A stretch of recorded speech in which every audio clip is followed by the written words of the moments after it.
विश्वस्योदयमातमौलिकमुत्थानं विदन्ते सौख्यात्तीतरहानि साधनमलं भक्तिश्रुतिः विञ्जय स्वापं प्रापयति श्रमं परतये कल्पावसाने जया तं देवं पितरं पतिं नूतनं वन्दे रमावल्लभम्।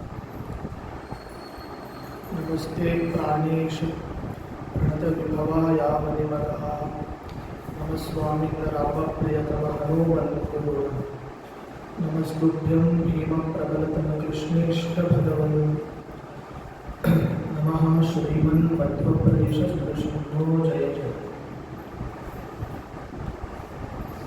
फणिगणवरदोषः पार्वतीष्टाख्यवीक्षः खलजलकृतरोषः खण्डितात्मीयदोषः सगरुडगिरिवासः शक्रसूर्याद्यधीशः परिहृतभवपाशः पातु मां पार्वतीशः।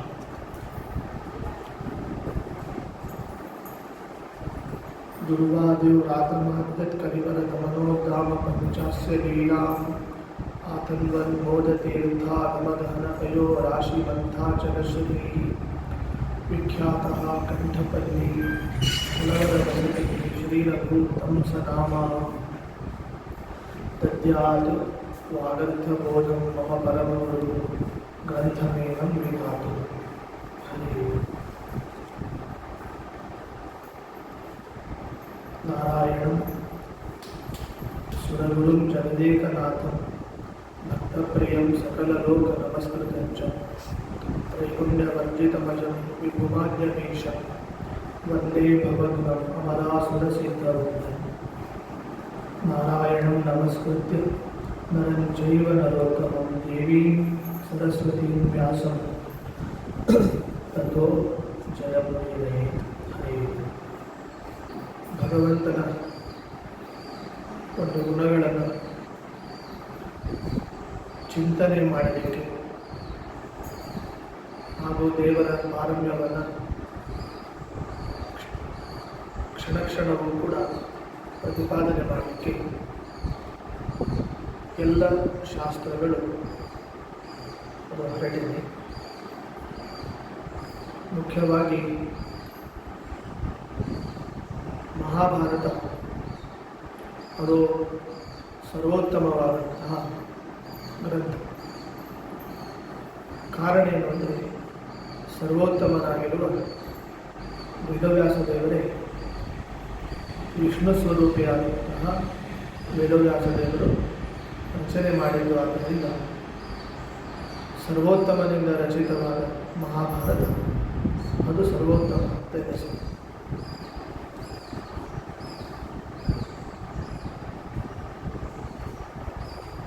ಮಹಾಭಾರತದ ಒಂದು ವೈಭವ ಅದು ಅಪರಂಪಾರವಾಗಿರುವ ತುಲಾಮಾರೋಪಿತ ಪುರ ಅಂತ ಹೇಳಿದ ಹಾಗೆ ದೇವಲೋಕದಲ್ಲಿ ಒಂದು ವಾಂಗ್ಮಯದ ತುಲಾಭಾರ ನಡೀತು, ಗ್ರಂಥಗಳ ತುಲಾಭಾರ ನಡೀತು. ಒಂದು ತಕ್ಕಡಿಯಲ್ಲಿ ಸಕಲ ಶಾಸ್ತ್ರಗಳ ಒಂದು ಸಂವಿಧಾನ, ಇನ್ನೊಂದು ತಕ್ಕಡಿಯಲ್ಲಿ ಕೇವಲ ಮಹಾಭಾರತ ಮಾತ್ರ. ಬ್ರಹ್ಮಾದಿ ದೇವತೆಗಳು ಸಾಕ್ಷಿಯಾಗಿದ್ದಾರೆ. ತುಲಾಭಾರ ಮಾಡಿದಾಗ ಅದು ತೂಗಿದ್ದು ಯಾವುದು ಅಂದರೆ ಮಹತ್ವಾತ್ ಭಾರವತ್ವಾಚ ಮಹಾಭಾರತ ಉಚ್ಯತೆ. ಎಲ್ಲವನ್ನು, ಎಲ್ಲ ವಾಂಗ್ಮಯವನ್ನು, ಗ್ರಂಥರಾಶಿಯನ್ನು ಮೀರಿಸಿದ ಒಂದು ಕೀರ್ತಿ ಯಾವುದಕ್ಕೆ ಬಂತು ಅಂದರೆ ಮಹಾಭಾರತಕ್ಕೆ ಬಂದಿತು. ಇದರಿಂದ ದೇವತೆಗಳು, ಜ್ಞಾನಿಗಳು, ಸಜ್ಜನರು ಏನು ಡಿಸೈಡ್ ಮಾಡಿದರು, ಏನು ನಿರ್ಣಯ ಮಾಡಿದರು ಅಂದರೆ ಮಹಾಭಾರತ ಅದು ಸರ್ವೋತ್ತಮವಾಗಿರುವಂತಹ ಗ್ರಂಥ ಅದು ಅಂತ ನಿರ್ಣಯ ಮಾಡಿದರು. ಆದ್ದರಿಂದ ನಾವು ಮಹಾಭಾರತವನ್ನು ತಥಾಪಿ ಕಲಿಯುಗದಲ್ಲಿ ನಾವು ಶ್ರದ್ಧೆಯಿಂದ ಕೇಳಬೇಕು, ಎಲ್ಲರೂ ಕೇಳಬೇಕು. ಈ ಮಹಾಭಾರತವನ್ನು ಶ್ರವಣ ಮಾಡಲಿಕ್ಕೆ ಇದಕ್ಕೆ ಜಾತಿ ವರ್ಗಗಳು ಅಂತ ಇರುವುದಿಲ್ಲ. ಎಲ್ಲ ಮತೀಯರು, ಎಲ್ಲ ಜಾತಿಯರು, ಎಲ್ಲ ವರ್ಗದವರು ಕೂಡ ಮಹಾಭಾರತವನ್ನು ಅವಶ್ಯವಾಗಿ ಶ್ರವಣ ಮಾಡಬೇಕು. ಭಕ್ತಿಯಿಂದ ಅದನ್ನು ಶ್ರವಣ ಮಾಡಬೇಕು. ಈ ಮಹಾಭಾರತದ ಏನೋ ಒಂದು ಖಿಲಭಾಗ ಅಂತ ಹೇಳ್ತಾರೆ, ಅದನ್ನೇ ಹರಿವಂಶ ಅಂತ ಹೇಳ್ತಾರೆ. ವೇದವ್ಯಾಸ ದೇವರೇ ಅವರೇ ಹೇಳಿದ್ದಾರೆ. ಅದು ಮಹಾಭಾರತದ ಒಂದು ಮುಂದಿನ ಭಾಗ, ಅದು ನಂತರದ ಭಾಗ ಹರಿವಂಶ. ನಮಗೆ ಎಲ್ಲರಿಗೂ ತಿಳಿದಿರುವ ಸಂಗತಿ ಏನಂದರೆ, ಮಹಾಭಾರತದಲ್ಲಿ ಎಷ್ಟು ಪರ್ವಗಳಿವೆ ಅಂತ ಕೇಳಿದರೆ ಪ್ರಸಿದ್ಧವಾಗಿ ಹೇಳುವಂತಹದ್ದು 18 ಪರ್ವಗಳು, ಅಷ್ಟಾದಶ ಪರ್ವಗಳು ಅಂತ ಹೇಳೋದು. 18 ಪರ್ವಗಳು ಪ್ರಸಿದ್ಧವಾಗಿದ್ದರೂ ಕೂಡ ಮಹಾಭಾರತದ ದೃಷ್ಟಿಯಲ್ಲಿ ಒಟ್ಟು ಪರ್ವಗಳು ಎಷ್ಟು ಅಂದರೆ 100 ಪರ್ವಗಳು ಇತ್ತು. ಆ್ಯಕ್ಚುಲಿ ಲೌಕಿಕವಾಗಿ ಲೋಕದ ಜನತೆಗೆ ಅದು ಸುಗಮವಾಗಿ ತಿಳಿಯಲಿಕ್ಕೆ 18 ಪರ್ವಗಳು ಅಂತ ಹೇಳಿದರು. ಆದರೆ ಮಹಾಭಾರತಕ್ಕೆ ಇರುವ ಪರ್ವಗಳು, ಒಟ್ಟು ಪರ್ವಗಳು 100 ಪರ್ವಗಳು, ಶತಪರ್ವಗಳು. ಅದರಲ್ಲಿ 100 ಪರ್ವಗಳಲ್ಲಿ 98, 99, 100 ಈ ಕೊನೆಯ 3 ಪರ್ವಗಳಿವೆ.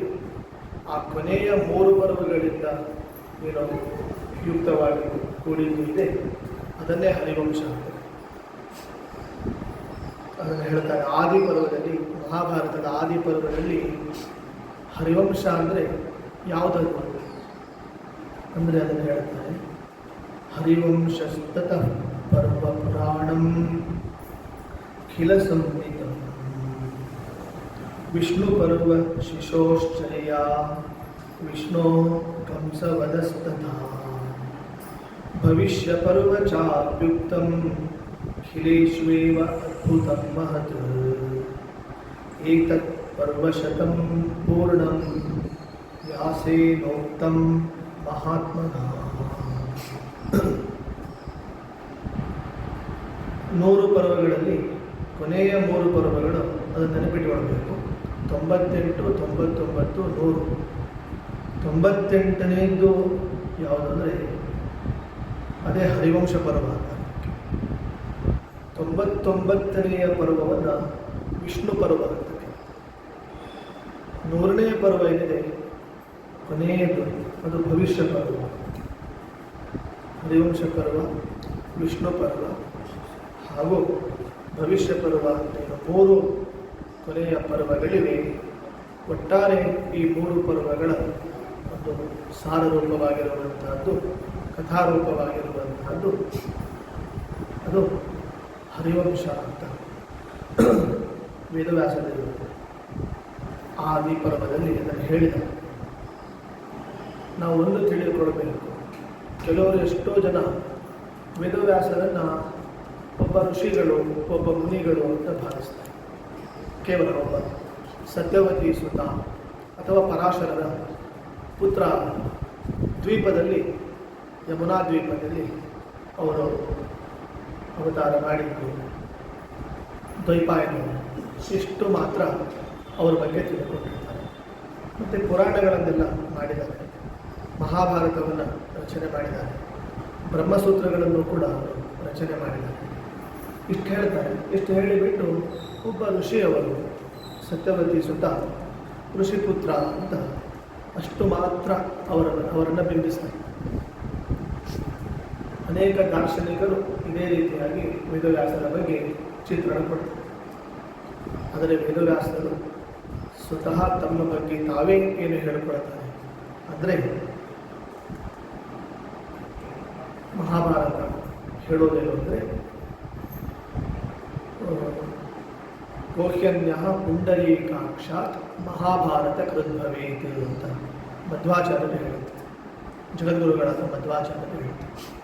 ಮಹಾಭಾರತವನ್ನು ಅಂದರೆ ವಿಶ್ವದ ಗ್ರಂಥ, ಗ್ಲೋಬಲ್ ಕೃತಿ ಅದು. ಇಂತಹ ಕೃತಿಯನ್ನು ರಚನೆ ಮಾಡೋದು ವಿಷ್ಣುವಿಗೆ ಬಿಟ್ಟು, ನಾರಾಯಣನನ್ನು ಬಿಟ್ಟರೆ ಬೇರೆ ಯಾರಿಗೆ ಮಾಡಲಿಕ್ಕೆ ಸಾಧ್ಯ ಆಗ್ತದೆ? ಪ್ರಶ್ನೆ ಅದು. ನಾರಾಯಣನನ್ನು ಹೊರತುಪಡಿಸಿ ಬೇರೆ ಯಾರಿಗೂ ಕೂಡ ಇಂತಹ ಮಹತ್ತರವಾದ ಗ್ರಂಥವನ್ನು ರಚನೆ ಮಾಡಲಿಕ್ಕೆ ಸಾಧ್ಯ ಇಲ್ಲ ಅಂತ ಹೇಳಿದ್ದರಿಂದ ಏನೀಗ ಫೈನಲ್ ಏನಾಯಿತು? ವೇದವ್ಯಾಸರು ನಾರಾಯಣ ಅಂತ, ನಾರಾಯಣನೇ ವಿಷ್ಣುವೇ, ಮಹಾವಿಷ್ಣುವೇ ವೇದವ್ಯಾಸರಾಗಿ ಬಂದಿದ್ದು ಅಂತ ನಾವು ನಿಸ್ಸಂಶಯವಾಗಿ ತಿಳ್ಕೊಳ್ಳಬೇಕು. ಇದು ಏನು ಉತ್ತಮವಾದ ಅಂಶ. ಈ ವಿಷಯವನ್ನು ಮಾತ್ರ ನಾವು ಜನ್ಮಾಪಿ ಮರೆಯಬೇಕು.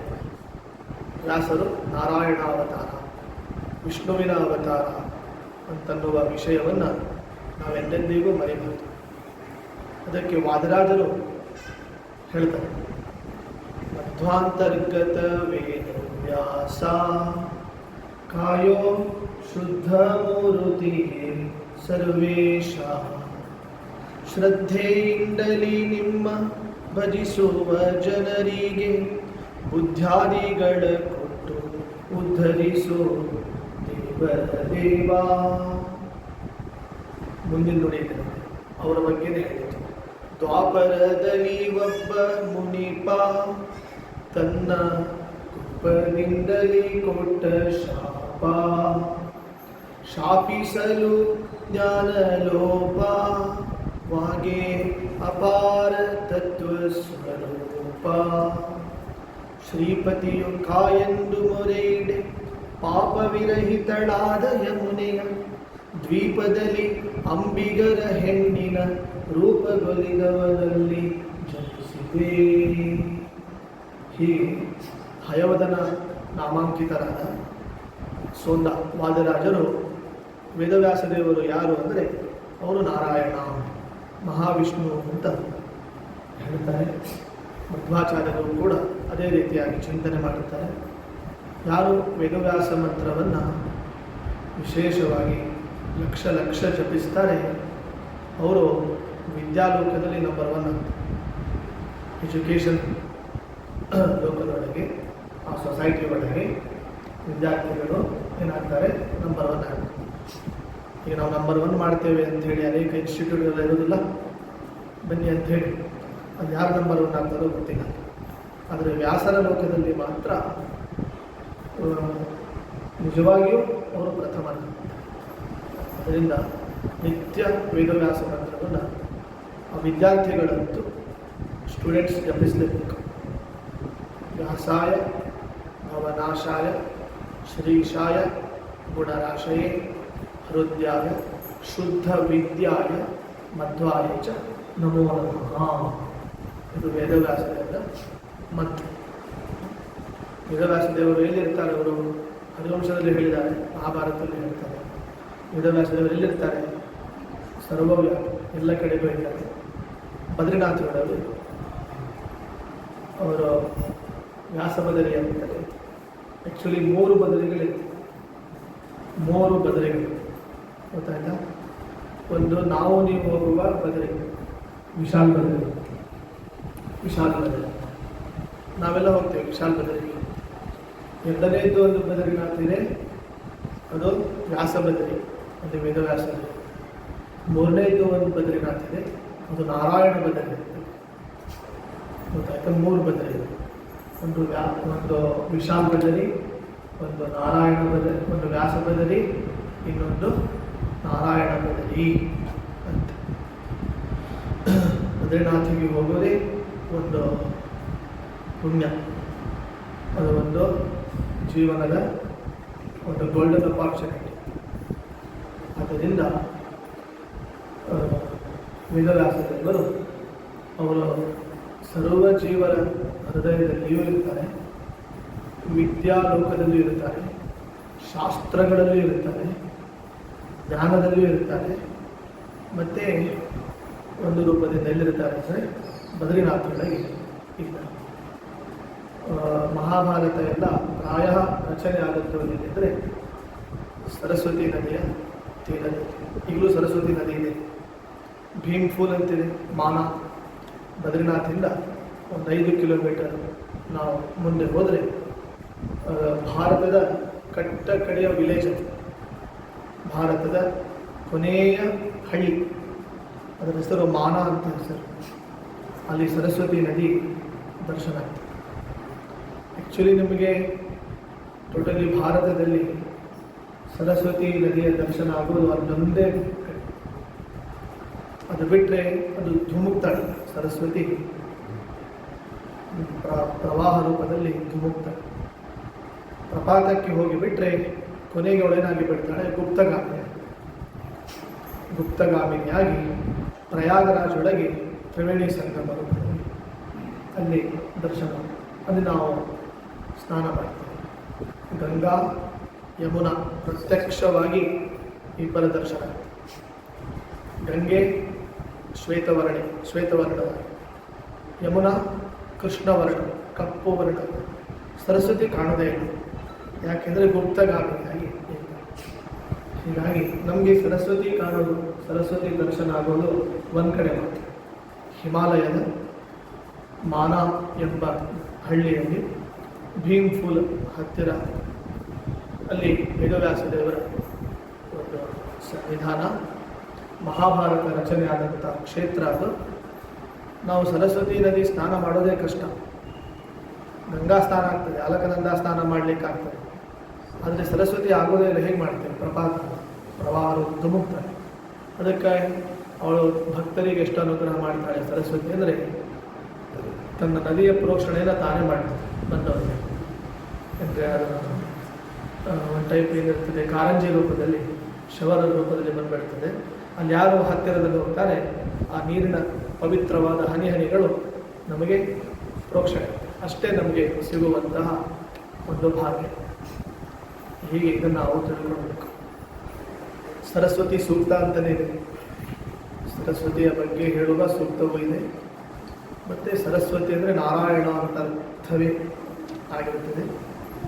ಮತ್ತು ಸರಸ್ವತಿ ನದಿಯ ಬಗ್ಗೆ ಉಲ್ಲೇಖವೂ ಇದೆ ಋಗ್ವೇದದಲ್ಲಿ. ಸರಸ್ವತಿ ಸೂಕ್ತ, ಋಗ್ವೇದದಲ್ಲಿ ಬರುವ ಸರಸ್ವತಿ ಸೂಕ್ತ, ಅಂಬೀತಮೆ ನದೀತಮೆ ಅಂತ ಸರಸ್ವತಿ, ಹೀಗೆ ಸರಸ್ವತಿ ನದಿಯ ಬಗ್ಗೆ ಋಗ್ವೇದದಲ್ಲಿ ಉಲ್ಲೇಖ ಮಾಡಿದ್ದಾರೆ. ಇಂತಹ ಒಂದು ಬದ್ರಿನಾಥ್ ಒಂದು ಪರಮ ಪವಿತ್ರವಾಗಿರುವ ಕ್ಷೇತ್ರ. ಈಗೆಲ್ಲ ಓಪನ್ ಆಗಿದೆ. ಈಗ ಇಷ್ಟು ದಿವಸ ಏನಾಗಿತ್ತು, ಕ್ಲೋಸ್ ಆಗಿಬಿಟ್ಟು ಈಗ ಓಪನ್ ಆಯಿತು. ಚಾರ್ಧಾಮ್, ಗಂಗೋತ್ರಿ, ಯಮುನೋತ್ರಿ, ನಮ್ಮದು ಬದ್ರಿನಾಥ ಮತ್ತು ಕೇದಾರನಾಥ. ಕೇದಾರನಾಥಲ್ಲಿ ಶಿವ ಇದ್ದಾನೆ, ಬದ್ರಿನಾಥಲ್ಲಿ ಶ್ರೀಮನ್ನಾರಾಯಣ ಇದ್ದಾನೆ, ಅಲಕನಂದ ಗಂಗೆಯ ತೀರ.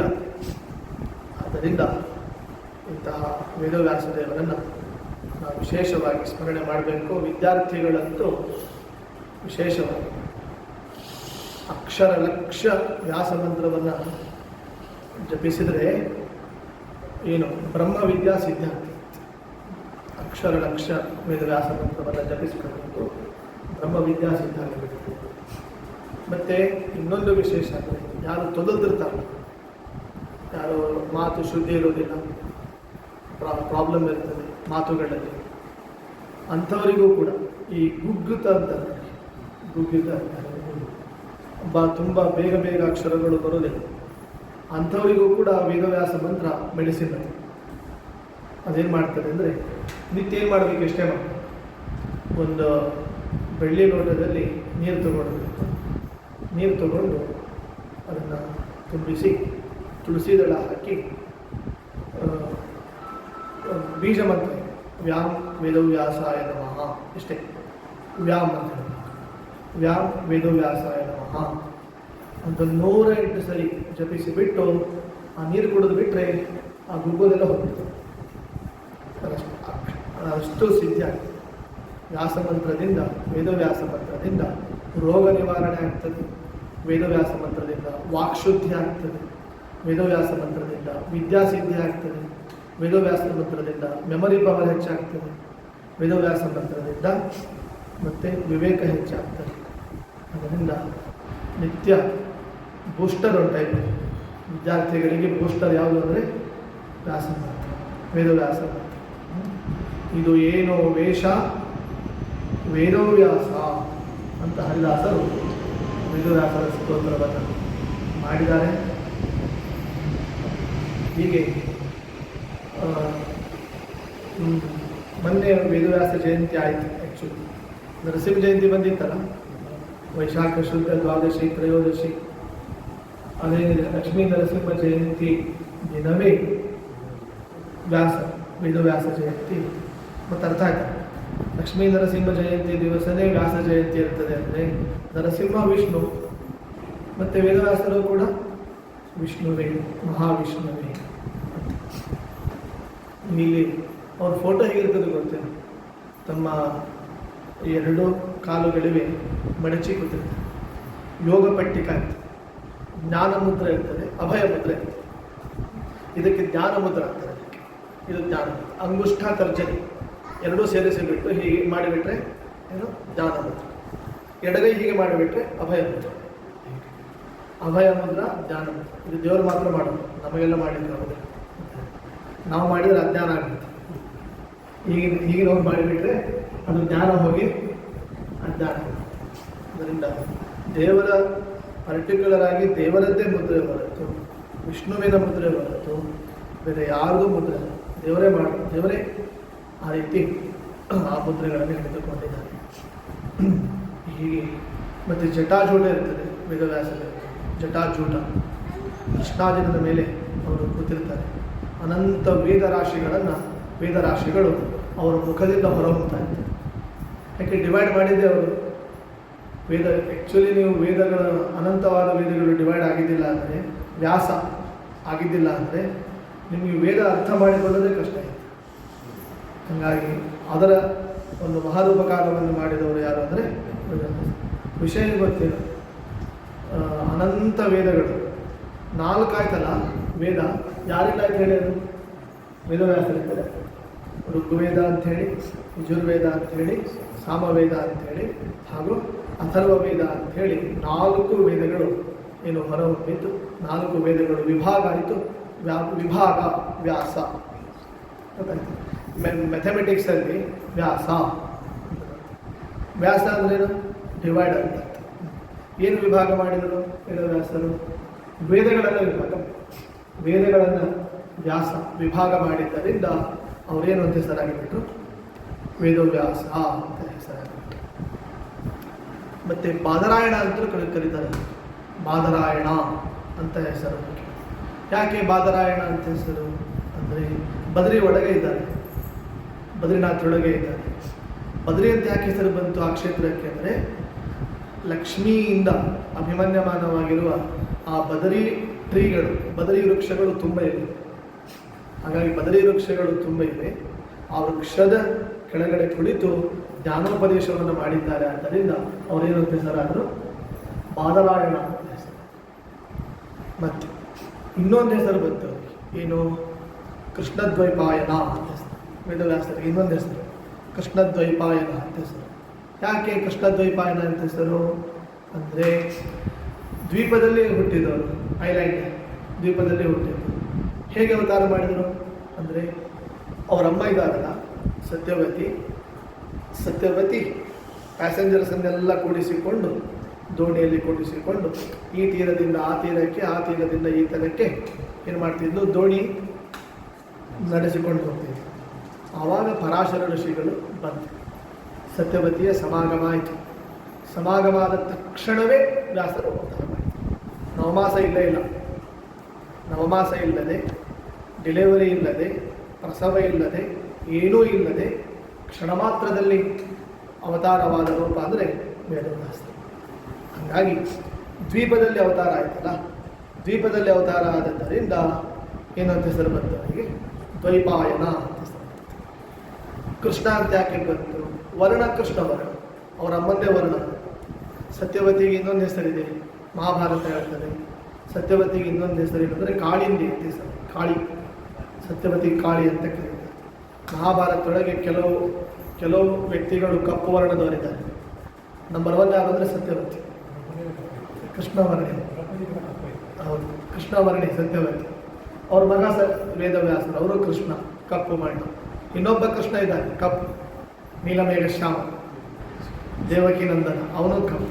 ಇನ್ನೊಬ್ಬಳಿದ್ದಾಳೆ ದ್ರೌಪದಿ, ಅವಳ ಹೆಸರು ಕೃಷ್ಣ ಅಂತ ಹೆಸರು. ಇವರೆಲ್ಲ ಕಪ್ಪು ಬಣ್ಣ. ಕಪ್ಪು ಬಣ್ಣದವರಾಗಿದ್ದರೂ ಕೂಡ ಇವರೆಲ್ಲ ಏನು ಸುಂದರರು, ಸುಂದರಿ. ಒಂದು ತಿಳ್ಕೊಳ್ಬೇಕು, ಕಪ್ಪು ಒಂದು ಮಾತ್ರಕ್ಕೆ ಅದು ಅಪದ್ದಿರ್ತಾರೆ ಅಂತ ತಿಳ್ಕೊಳ್ಬೇಕು. ಕೃಷ್ಣ ಸುಂದರಿಯರು ಇರ್ತಾರೆ, ಕೃಷ್ಣ ಸುಂದರನೇ ಇರ್ತಾರೆ. ನೀಲಮೇಘ ಶ್ಯಾಮ ಅಂತ ಕರೀತಾರೆ. ಇನ್ನೊಂದು ವಿಶೇಷ ಗೊತ್ತು, ನಾವು ನಿತ್ಯ ಪೂಜೆ ಮಾಡುವ ಶಾಲಿಗ್ರಾಮವೂ ಕೂಡ ಕಪ್ಪು. ಹಾಗಾಗಿ ಶಾಲಿಗ್ರಾಮವೇ ಕಪ್ಪು ಅಂತಂದಮೇಲೆ ಅದನ್ನು ಪೂಜೆ ಮಾಡೋದು ಬಿಡ್ತೇವೆ. ಎಲ್ಲ ಕಪ್ಪು, ಶಾಲಿಗ್ರಾಮ ಕಪ್ಪು, ಕಣ್ಣು ಕಪ್ಪು, ಕೂದಲು ಕಪ್ಪು, ಮತ್ತೆ ಬೆಳೆ ಆಗ್ತದೆ ಮತ್ತೆ. ಹೀಗೆ ಕಪ್ಪು ಎನ್ನಲಿ ಬೇಡವೋ ಅಂತ ಹರಿದಾಸರು ಕಪ್ಪಿನ ಮಹತ್ವವನ್ನು ತಿಳಿಸಿದ್ದಾನೆ. ಕಪ್ಪು ಅಂದರೆ ಆದಲ್ಲ, ಅಂಧಕಾರ ಅದಲ್ಲ, ಅದು ಅಲ್ಲ, ಇದು ಸಾತ್ವಿಕಮಯವಾದ ಕಪ್ಪು. ಹಾಗಾಗಿ ದ್ವೈಪಾಯನರು ಆಗಿದ್ದಾರೆ, ಕೃಷ್ಣನೂ ಆಗಿದ್ದಾನೆ. ಹಾಗಾಗಿ ಏನಾಯಿತು, ಎರಡೂ ಒಟ್ಟಿಗೆ ಸೇರಿ ಕೃಷ್ಣದ್ವೈಪಾಯನ ಅಂತ ವೇದವ್ಯಾಸನಿಗೆ ಹೆಸರು ಬರುತ್ತೆ. ತುಂಬ ಇದೆ ಹೇಳಲಿಕ್ಕೆ, ವೇದವ್ಯಾಸರ ಬಗ್ಗೆ ಹೇಳಲಿಕ್ಕೆ ಏನು ಇಡೀ ಜೀವನ ಕೊಡಿದ್ರೂ ಸಾಲದು. ಏಕೆಂದರೆ ವಿಶ್ವಕೋಶ ವೇದವ್ಯಾಸರು ಅಂದರೆ ವಿಶ್ವವಿದ್ಯಾಲಯ, ಯೂನಿವರ್ಸಿಟಿ ಅಂತ ಗೊತ್ತಾಯ್ತಾ. ದೇವಲೋಕದ ಯೂನಿವರ್ಸಿಟಿ ಅಂತ, ಇಲ್ಲಿದಲ್ಲ, ದೇವತಾ ಲೋಕದ ಯೂನಿವರ್ಸಿಟಿ ಅಂತ ವೇದವ್ಯಾಸರು.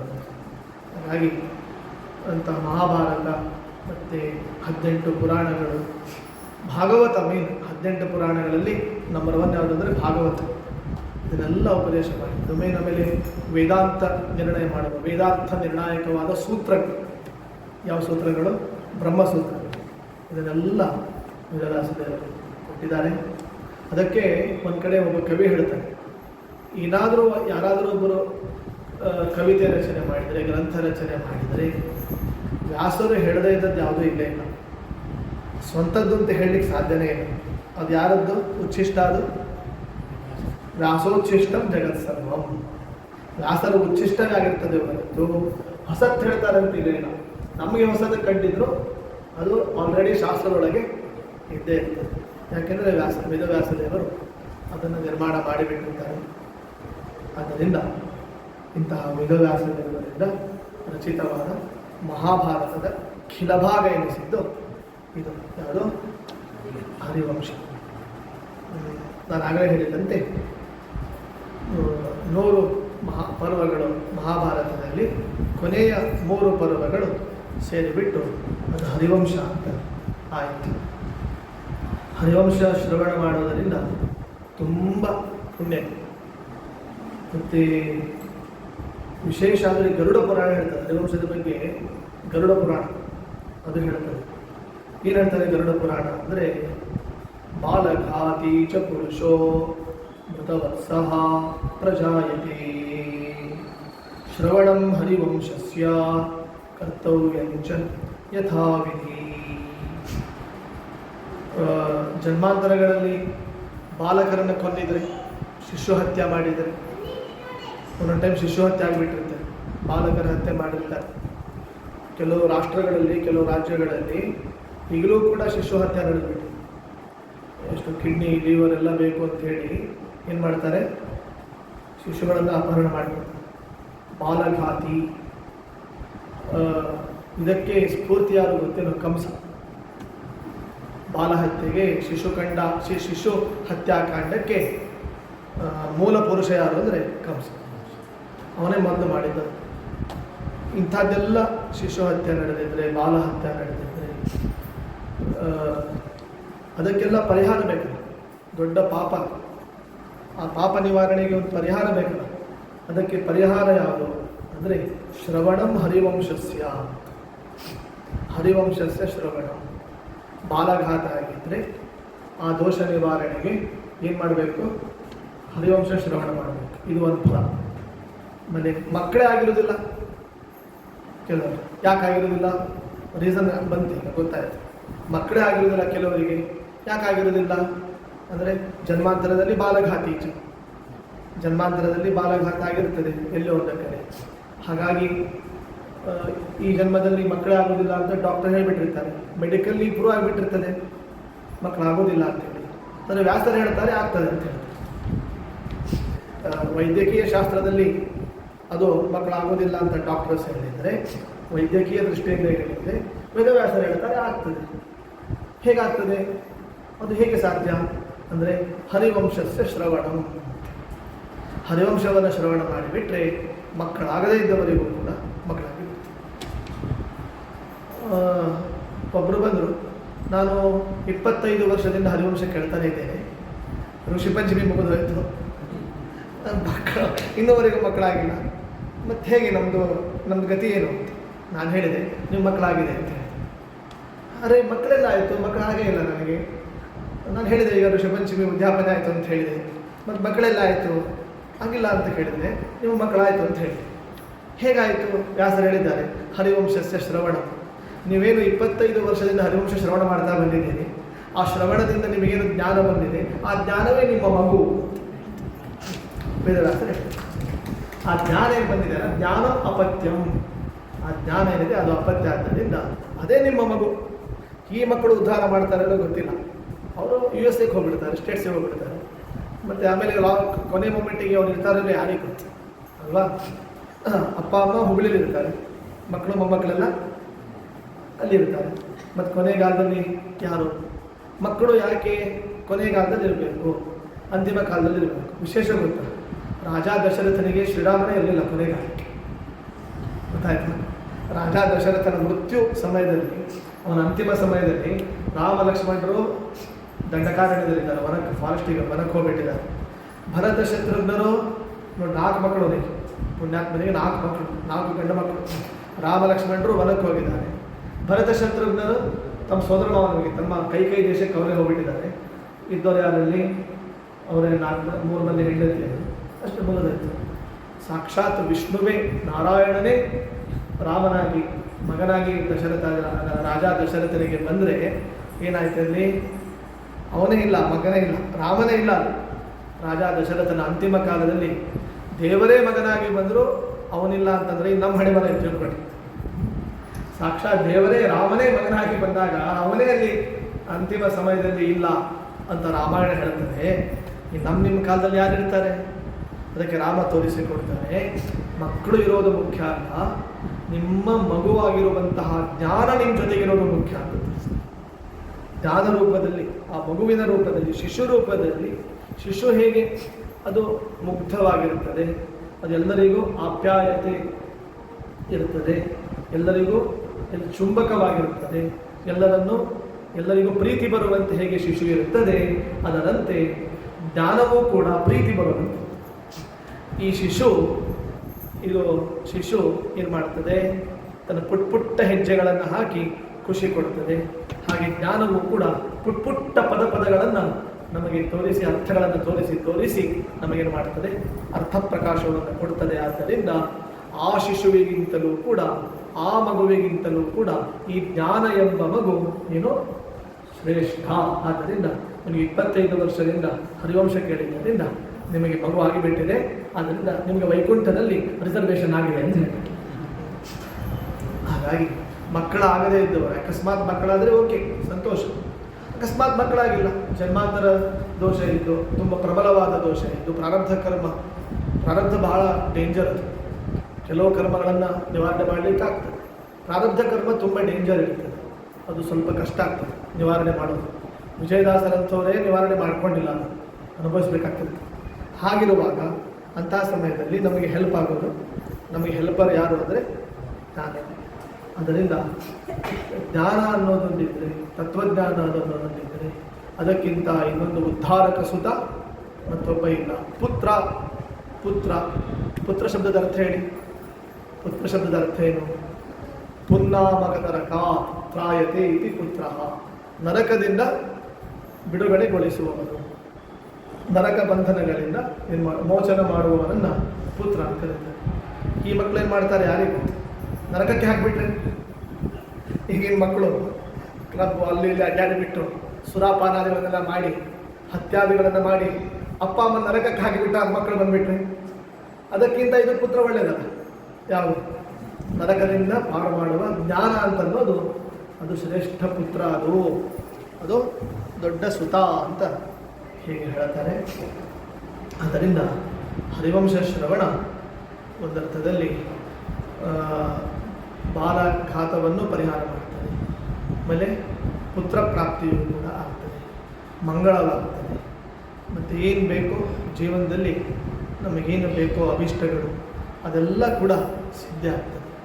ಇನ್ನೊಂದು ವಿಶೇಷ ಅಂದರೆ ಕಲ್ಯಾಣೋತ್ಸವ ನಡೀತದೆ. ಒಳ್ಳೆ ಹುಡುಗಿಗೆ ಒಳ್ಳೆ ವರ ಸಿಗ್ತಾನೆ, ಮತ್ತು ಹುಡುಗಾಗೆ ಒಳ್ಳೆ ಹುಡುಗಿ ಇದು ಪ್ರಾಬ್ಲಮ್ ಇದೆ ನೋಡಿ. ಈಗಿನ ಕಾಲಕ್ಕೆ ಕನ್ಯಾಗಳೇ ಸಿಗೋದಿಲ್ಲ ಅಲ್ಲ, ಅದಕ್ಕೆ ಹರಿವಂಶ ಶ್ರವಣ ಬೇಕು. ಹರಿವಂಶಸ್ಯ ಶ್ರವಣಂ, ಹರಿವಂಶ ಶ್ರವಣ ಮಾಡಿಬಿಟ್ರೆ ಕನ್ಯಾ ಪ್ರಾಪ್ತಿಯೂ ಕೂಡ ಆಗ್ತದೆ.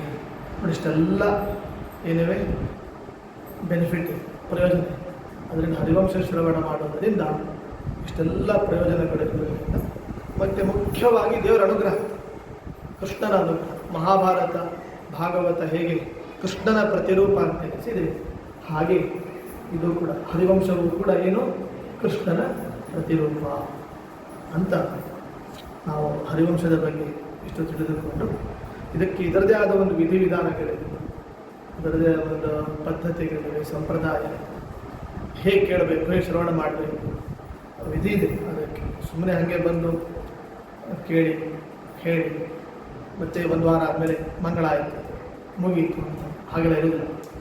ಅದಕ್ಕೆ ಸಂಕಲ್ಪ ಅಂತ ಇರ್ತದೆ, ಮತ್ತು ಕೂಡೋ ಸ್ಟೈಲ್ ಇರ್ತದೆ. ಆಸನ ಹೇಗಿರಬೇಕು, ಶ್ರವಣ ಮಾಡೋರ ಆಸನ ಹೇಗಿರಬೇಕು, ಹೇಳೋರ ಆಸನ ಹೇಗಿರಬೇಕು, ಆಮೇಲೆ ಸಂಕಲ್ಪ ಹೇಗೆ ಮಾಡಿಕೊಡಬೇಕು, ಮತ್ತು ಆಹಾರದ ಪದ್ಧತಿ ಅದು ಹೇಗಿರಬೇಕು, ಎಲ್ಲವನ್ನು ಕೂಡ ಹರಿವಂಶ ಶ್ರವಣ ಮಾಡುವಾಗ ತಿಳಿಸಿದ್ದಾರೆ. ಅದೆಲ್ಲ ಇದ್ದು ಕೇಳಿದರೆ ನಿಜವಾಗಲೂ ಫಲ ಸಿಗ್ತದೆ. ಆದರೆ ಎಲ್ಲೋ ಒಂದು ಕಡೆ ಫಲ ಸಿಕ್ಕಿಲ್ಲ ಅಂದರೆ ಏನು ತಿಳ್ಕೊಳ್ಬೇಕು? ಆವಾಗ ಎಲ್ಲೋ ವಿಧಿವಿಧಾನಗಳಲ್ಲಿ ಏನೇ ಬಂದಿದೆ, ನ್ಯೂನತೆ ಬಂದಿದೆ, ಲೋಪ ಆಗಿದೆ. ಲೋಪ ಆದರೆ ಮತ್ತೆ ಫಲ ಎಲ್ಲಿ ಸಿಗ್ತದೆ? ಹಾಗಾಗಿ ನಾವು ಯಥಾಶಕ್ತಿಯಾಗಿ ಆದರೆ ದೇವರ ಸ್ಮರಣೆ ಮಾಡಿಕೊಂಡು, ವಿಷ್ಣು ಸ್ಮರಣೆ ಮಾಡಿಕೊಂಡು, ಭಗವಂತನ ಸ್ಮರಣೆ ಮಾಡಿಕೊಂಡು ಹರಿವಂಶ ಶ್ರವಣ ಮಾಡಿಕೊಂಡು. ನೋಡಿ ಹೆಸರು ಎಷ್ಟು ಚಂದ, ಹರಿವಂಶ. ಯಾರ ವಂಶ ಅದು? ಹರಿಯ ವಂಶ. ಹರಿದಿನ ಎಲ್ಲ ಹರಿದೆ. ಹರತೀತಿ ಹರಿ, ಎಲ್ಲವನ್ನು ಹರಣ ಮಾಡ್ತಾರೆ, ಅಪಹರಣ ಮಾಡ್ತಾರೆ. ಹರಿದಿನ ಆದರೆ ಯಾವ್ದು ಹೇಳಿ? ಏಕಾದಶಿ. ಅದು ಹರಿದಿನ ಏಕಾದಶಿ, ದಶಮಿಯೂ ಹರಿದಿನ, ಏಕಾದಶಿಯೂ ಹರಿದಿನ, ದ್ವಾದಶಿಯೂ ಹರಿದಿನ. ಅದೇ ಹರಿದೇ ವಂಶ, ಅದು ಹರಿವಂಶ. ಹೀಗೆ ಮಹಾಭಾರತದ ಒಂದು ಖಿಲಭಾಗ, ಆ ಖಿಲಭಾಗವನ್ನು ಹರಿವಂಶ ಅಂತ ಹೇಳುತ್ತಾರೆ. ಇಲ್ಲಿ ಇದನ್ನು ಎರಡೂ ಹೇಳ್ಬೋದು. ಹರಿವಂಶವನ್ನು ನೆನಪಿಟ್ಟುಕೊಳ್ಳಬೇಕು. ಇದು ಮಹಾಭಾರತದ ಖಿಲಭಾಗ ಆದ್ದರಿಂದ, ಮಹಾಭಾರತದ ಮುಂದುವರೆದ ಭಾಗ ಆದ್ದರಿಂದ ಇತಿಹಾಸವೂ ಹೌದು. ಇತಿಹಾಸ, ಹಿಸ್ಟ್ರಿ ಅಂತ ಹೇಳ್ಬೋದು. ಮತ್ತು ಪುರಾಣಗಳ ಲಕ್ಷಣ, ಪುರಾಣದ ಲಕ್ಷಣಗಳು 5 ಲಕ್ಷಣಗಳು ಇದರಲ್ಲಿರೋದರಿಂದ ಏನು ಹೇಳ್ಬೋದು? ಇದನ್ನು ಪುರಾಣ ಅಂತ ಹೇಳ್ಬೋದು. ಏನು ಹೇಳೋದಾಯಿತು? ಹರಿವಂಶ ಇತಿಹಾಸವೂ ಹೌದು, ಹರಿವಂಶ ಪುರಾಣವೂ ಹೌದು. ಆದ್ದರಿಂದ ಹರಿವಂಶ ಇತಿಹಾಸ ಪುರಾಣ. ಹರಿವಂಶ ಇತಿಹಾಸ ಗ್ರಂಥ, ಹರಿವಂಶ ಪುರಾಣ ಗ್ರಂಥ, ಅರ್ಥಾತ್ ಹರಿವಂಶ ಇತಿಹಾಸ ಪುರಾಣ ಗ್ರಂಥ ಅಂತ ಈ ರೀತಿಯಾಗಿ ಹರಿವಂಶದ ಬಗ್ಗೆ ನಾವು ತಿಳ್ಕೊಳ್ಬೇಕು. ಅಂದರೆ ಏನಾಯ್ತು ಈಗ? ಒಟ್ಟು ಎಷ್ಟು ಪುರಾಣಗಳು ಅಂತ ನಮ್ಗೆ ಗೊತ್ತಿದೆ? 18 ಪುರಾಣಗಳು. ಇದನ್ನು ಸೇರಿಕೊಂಡಿಲ್ಲ. ಈಗ ಪುರಾಣದ ಲಕ್ಷಣಗಳು ಸೇರಿಕೊಂಡು, ಇದು ಪುರಾಣ ಲಕ್ಷಣಗಳಿರುವಂಥ ಹರಿವಂಶ ಸೇರ್ಕೊಂಡ್ಬಿಟ್ರೆ ಎಷ್ಟು ಪುರಾಣ ಆಯ್ತು ಈಗ? 19 ಪುರಾಣ. ಅಂದರೆ ವೇದವ್ಯಾಸರು ರಚನೆ ಮಾಡಿದ್ದು 19 ಪುರಾಣ ಅಂತ. ಮಹಾಭಾರತಕ್ಕೆ ಅದಕ್ಕೆ ಮಹಾಭಾರತದ ಭಾಗ ಆದ್ದರಿಂದ ನೀವು ಮಹಾಭಾರತದ ಖಿಲಭಾಗ ಅಂತ ಇಟ್ಟುಕೊಂಡ್ರೆ ಪುರಾಣ ಬಿಟ್ಟರೆ ಏನಾಗ್ತದೆ? ಇತಿಹಾಸ. ಇತಿಹಾಸವೂ ಆಗಿದೆ ಮತ್ತು ಪುರಾಣವೂ ಆಗಿದೆ. ಪುರಾಣದ ಲಕ್ಷಣಗಳು ಇದರಲ್ಲಿ ಬಂದಿದ್ದರಿಂದ ಪುರಾಣವೂ ಆಗಿದೆ ಅಂತ ನಾವು ಹರಿವಂಶದ ಬಗ್ಗೆ ತಿಳ್ಕೊಳ್ಬೇಕು. ಮೊದಲನೇ ದಿವಸ ಆದ್ದರಿಂದ ಇದರ ಬಗ್ಗೆ ಹೇಳಿದರು. ಪ್ರಥಮ ದಿನ ಆದ್ದರಿಂದ ಇದು ಏನು ಪೀಠಿಗೆ ಬೇಕಲ್ಲ, ಹರಿವಂಶ ಅಂದರೆ ಏನಂತ ಗೊತ್ತಾಗಬೇಕು. ಹಾಗಾಗಿ ಹರಿವಂಶದ ಒಂದು ಹಿನ್ನೆಲೆ, ಅದರ ಮಹತ್ವ, ಅದರ ಚಿಂತನೆ ನಾವೆಲ್ಲ ನಾವು ನೋಡಿದ್ದೇವೆ.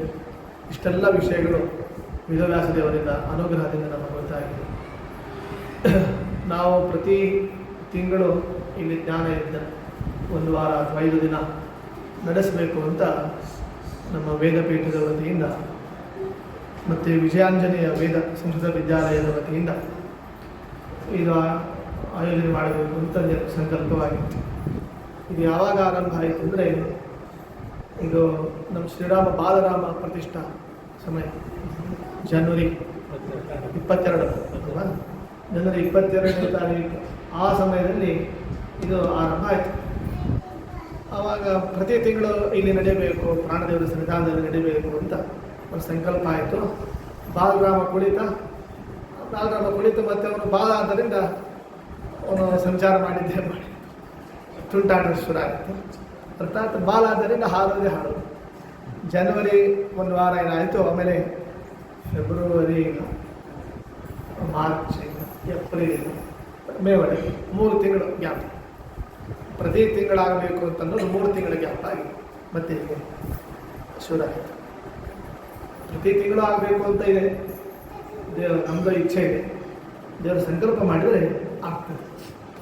ಮತ್ತು ಅನೇಕ ಭಕ್ತರು ನಮ್ಮನ್ನು ಸಂಪರ್ಕ ಮಾಡಿ ಕೆಲವು ಫೋನ್ ಒಳಗೆಲ್ಲ ಹರಿವಂಶ ಆಗಬೇಕು, ಕೆಲವರು ಆನ್ಲೈನ್ ಒಳಗೆ ನಾವು ಬರ್ತೀವಿ, ಹರಿವಂಶ ಶ್ರವಣ ಮಾಡೋದ್ರಿಂದ ನಮಗೆ ಒಂದು ಫಲ ಪ್ರಾಪ್ತಿ ಆಗ್ತದೆ ಅಂತ ಅನೇಕರು ಹೇಳಿದರು. ಮತ್ತು ಮನೆಯಲ್ಲೇ ಕುಳಿತು ಮೊಬೈಲ್ ಮುಂದಿಟ್ಟುಕೊಂಡು ಮಾಡಿದರೆ ಅದು ಆನ್ಲೈನಲ್ಲಿ ಆಗ್ತದೆ, ಅದು ಅಷ್ಟು ಸ್ಯಾಟಿಸ್ಫ್ಯಾಕ್ಷನ್ ಇರೋದಿಲ್ಲ.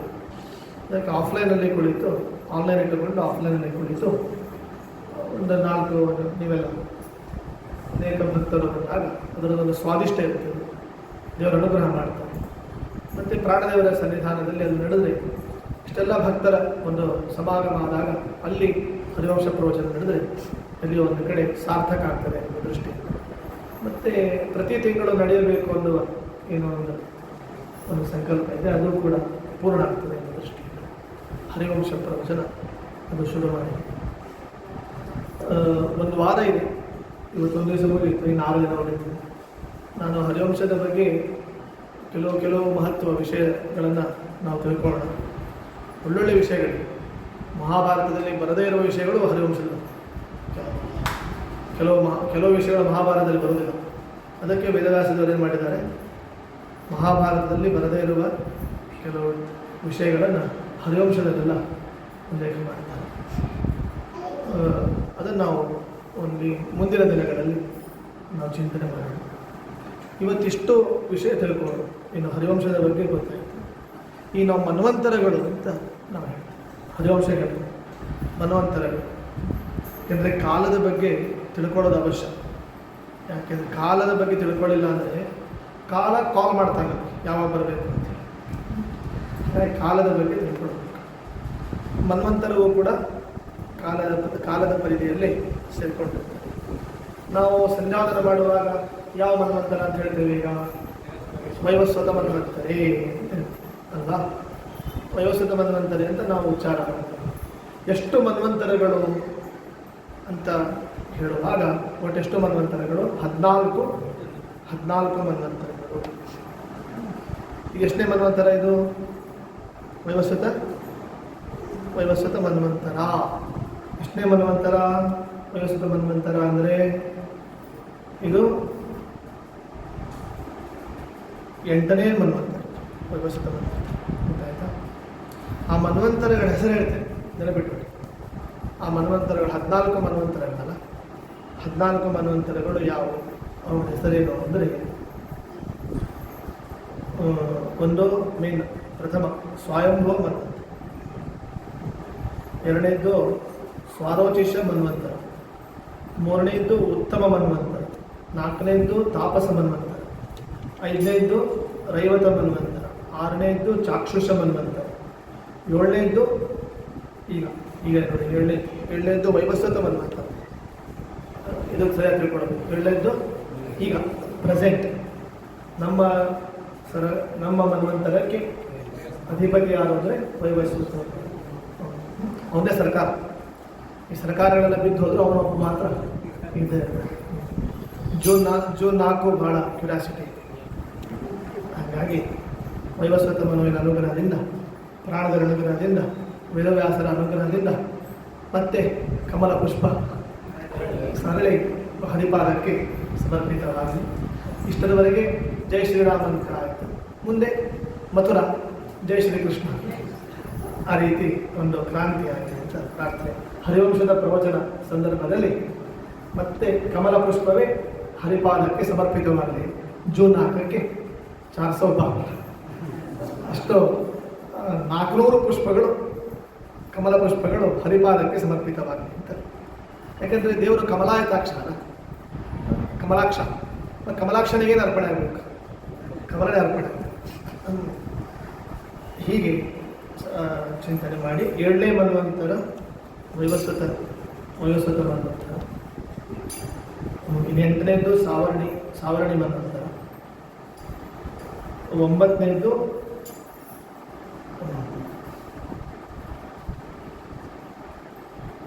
ಮೇರು ಮನ್ವಂತರ, 10ನೇದ್ದು ದ್ವಿತೀಯ ಮೇರು ಮನ್ವಂತರ, 11ನೇದ್ದು ಮೇರು ಸಾವರ್ಣಿ ಮನ್ವಂತರ ತೃತೀಯ, 12 ಚತುರ್ಥ ಮೇರು ಸಾವರ್ಣಿ ಮನ್ವಂತರ, 13 ಕೌಚನ ಮನ್ವಂತರ, 14 ಭೌತ್ಯ ಮನ್ವಂತರ ಅಂತ. ಹೀಗೆ 14 ಮನ್ವಂತರ ಇವೆ. ಇಂತಹ 14 ಮನ್ವಂತರಗಳ ಬಗ್ಗೆ ಇದು ವಿಶೇಷವಾಗಿ ಚಿಂತನೆಯನ್ನು ಮಾಡಿದ್ದಾನೆ. ಈಗ ನಮ್ಮದು ವೈವಸ್ವತ ಮನುವಿನ ಮನ್ವಂತರ ಅಲ್ಲ, ಆಗ ಹರಿವಂಶ ವೈವಸ್ವತ ಮನುವಿನ ವಂಶದ ಬಗ್ಗೆ ತಿಳಿಸ್ತದೆ. ಈ ವೈವಸ್ವತ ಮನು ಇದ್ದಾರಲ್ಲ, ಈ 2 ವಂಶಗಳಿಗೂ ಇವನೇ ಮೂಲ ಪುರುಷ. 2 ವಂಶಗಳು ಫೇಮಸ್, ಪ್ರಸಿದ್ಧ ವಂಶಗಳು. ಒಂದು ಸೂರ್ಯವಂಶ, ಇನ್ನೊಂದು ಚಂದ್ರವಂಶ. ಸೂರ್ಯವಂಶಕ್ಕೂ ಮತ್ತು ಚಂದ್ರವಂಶಕ್ಕೂ 2 ವಂಶಗಳಿಗೂ ಕೂಡ ವೈವಸ್ವತ ಮನು ಮೂಲ ಪುರುಷನಾಗಿದ್ದಾನೆ. ಸೂರ್ಯವಂಶದಲ್ಲಿ ದೇವರೇ ಬರ್ತಾರೆ, ಚಂದ್ರವಂಶದಲ್ಲೂ ಕೂಡ ದೇವರೇ ಬರ್ತಾರೆ. ಸೂರ್ಯವಂಶದಲ್ಲಿ ಮಧ್ಯಾಹ್ನ ಬರ್ತಾನೆ ದೇವರು, ಚಂದ್ರವಂಶದಲ್ಲಿ ಮಧ್ಯರಾತ್ರಿ ಬರ್ತಾನೆ ದೇವರು. ಸೂರ್ಯವಂಶದಲ್ಲಿ ಮಧ್ಯಾಹ್ನ ಬಂದದ್ದು 12 ಗಂಟೆಗೆ ಶ್ರೀರಾಮ ಬರ್ತಾನೆ. ಚಂದ್ರವಂಶದಲ್ಲಿ ಮಧ್ಯರಾತ್ರಿ ಬರ್ತಾನೆ, ಅದು 12 ಗಂಟೆಗೆ.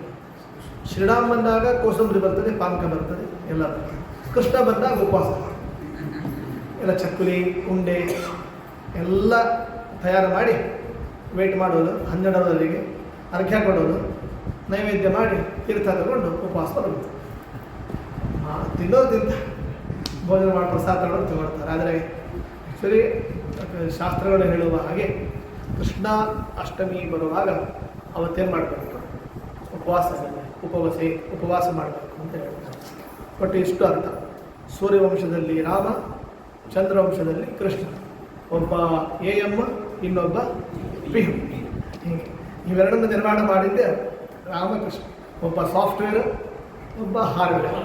ಹೀಗೆ ಸಾಫ್ಟ್ವೇರ್ ಹಾರ್ಡ್ವೇರ್ಗಳು ನಮ್ಮ ರಾಮಕೃಷ್ಣರಿಂದ ಆರಂಭವಾಯಿತು. ಆದ್ದರಿಂದ ರಾಮಕೃಷ್ಣರು ಮನೆಗೆ ಬಂದರು, ಬಾಗಿಲು ತೆರೆಯಿರೋ ಅಂತ ಹೀಗೆ ಹರಿವಂಶ ಹೇಳ್ತಾರೆ.